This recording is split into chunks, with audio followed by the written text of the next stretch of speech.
How you doing? Just want to ask you a little about this 49ers run game and really the Kyle Shanahan run game. Why does it seem like no matter what running back is in there, they're super effective?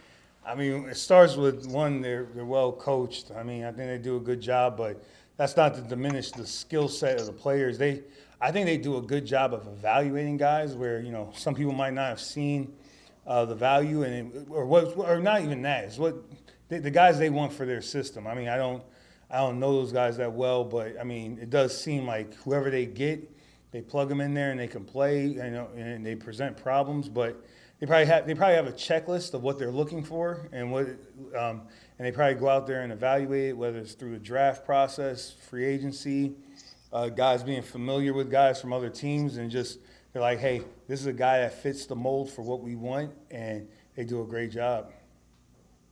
Thanks. Yep. Levy. Ryan. Zach. Hey, Patrick. Hey. So Isaac Yiadom is a guy you guys traded for right before the season. He was a third-round pick for the Broncos. He started for 2 years, and then they traded him right before the season for a seventh-round pick. I'm curious, when you get a guy like that who's kind of been through that kind of journey, like, do you say, like, come in and prove the Broncos wrong for giving up on you? Like, is that a conversation you have with them? Is that the motivation deal? No, because I don't know the reason why they wanted. They might have had a need somewhere else, and it's all about the value and all this. I mean, I can't speak for those guys, but do I use that as motivation? No, I'm just happy he's here. He's a big corner who can run, who can tackle, has some speed, and plays physical. So I'm just glad to work with him. How has he handled that, like, quick turnaround? He got traded to you guys right before the season and had and then he got thrown into the fire pretty quick, obviously. I mean, he's working hard, in extra time in the meetings, with our younger coaches, like Mike Trier and Blevins working with him. So, I mean, he's getting all the coaching he could take and just trying to catch up because, he wasn't here for the Zoom call part of it, and he wasn't here for training camp with us, but he's catching up. Thanks. No problem. Jordan. Pat, where do you stand at that number 2 cornerback spot? At least the outside, on the outside across from Bradbury. I mean, guys are competing. I mean, whether it's Corey, Ike, Slim, all those guys, they're competing for the spot, and we'll figure it out, see what happens on Sunday, who we think's going. But we still got 2 more days left of competition. I know the guys are looking forward to practice here today, and usually what we do, we just evaluate it as the week goes through, and then you get to the game, and if there's some place where you need to change there, we'll do that. But I think it's just an ongoing competition right now. It seemed like Corey was benched after the touchdown. He really didn't play much, if at all. What was the thinking behind that, and sort of what have you seen from him early on this season?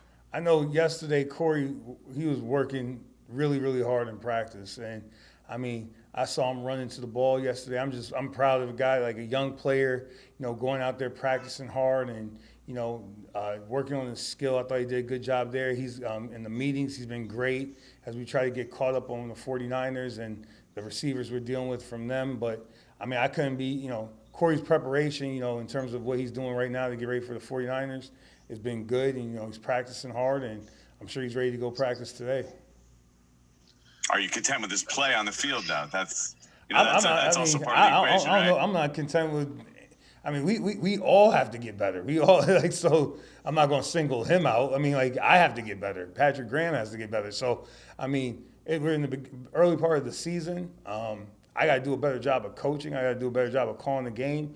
I mean, that's how I see it. I mean, so I can't. I mean, everybody has to get better. Anytime we get complacent in this league, that might be your last day, might be your last year. Who knows? But I'm not going to ever get complacent. I'm never going to let them feel me getting complacent. We got to keep improving. So am I content? I hope not. I hope not. If I do, I'm probably at the end of my career. Pat Leonard. Hey, Pat, you guys have been, pretty good against the run, but that last drive, I mean, obviously you end up forcing a long field goal, but the way that the Bears were able to run the ball on that last drive, that's kind of contrary to the identity you guys want. I know. I'm just wondering, why, what went wrong on a drive like that in giving up chunk plays like that, especially when they're kind of trying to protect their quarterback, and how do you guard against that happening again? Well, I think the first thing is, watch the tape and I think about the 49ers and I mean, this is the best rushing team in the league and we got a great challenge there. So, I mean, I don't know about I mean, I can speak for myself, but in terms of wanting to get back at it, we got a big challenge this week to get back at the run game because they're going to give us a healthy dose of it. So if we want to get better, which is always the goal, that's what we're dealing with right now. So it starts in the meeting rooms, in the film room, going through it, practice. Yesterday with pads on, getting the physicality of the game and working through the run game. So that's the main thing, just putting the work in for it. Obviously, when you give up rushing yards, especially when you know they want to run it, that's not what you want to do. And I say it all falls back on me. I mean, I got to do a better job there, putting the guys in a better spot. But I can tell you this: we're working towards to get better. We're working to get better at it right now. And those guys, I mean, they worked their tails off yesterday at practice. Working hard. So, we but again, I don't want to talk about it because talk doesn't mean anything. I mean, especially when you're talking about the run game. To me, if you talk about the run game, that means absolutely nothing. We got to go out there on the field and execute. So I'm looking forward to practice today, build upon that, and then see how it comes to fruition on Sunday. We got time for two more, Art and Paul Schwartz. Art. Hey, Pat. I wanted to ask you, Ryan Lewis, obviously you guys brought him up to the active roster this week. I know he's somebody that you have history with.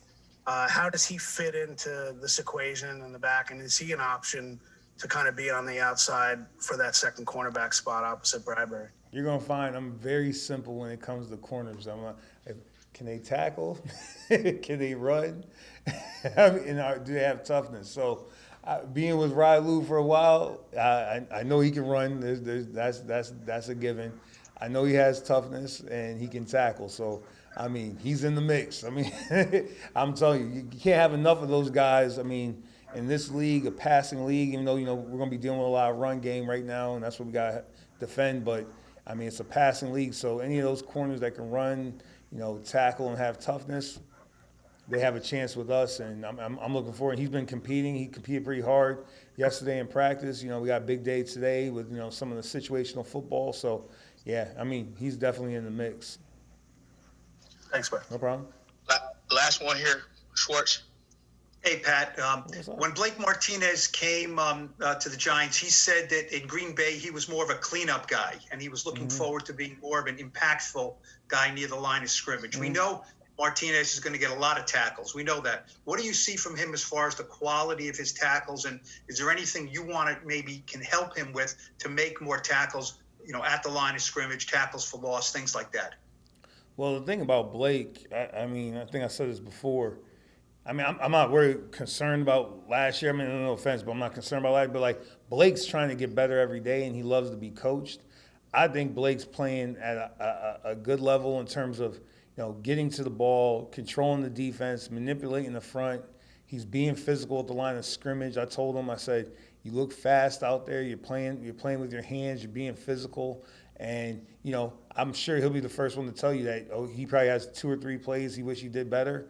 And then, add the plays I think he might should have done better. And I know this. He yesterday at practice, the physicality when we had pads on, he was trying to get that done. And I appreciate how he goes about trying to execute and how he goes about working every day. He comes to work to get better every day. And so, I mean, how can I help him? I mean, I just like all the players, whether it's him, Devontae, Tay Crowder, Carter Coughlin, I'm just honest with him. If it's good enough, it's good enough. If it isn't, it isn't.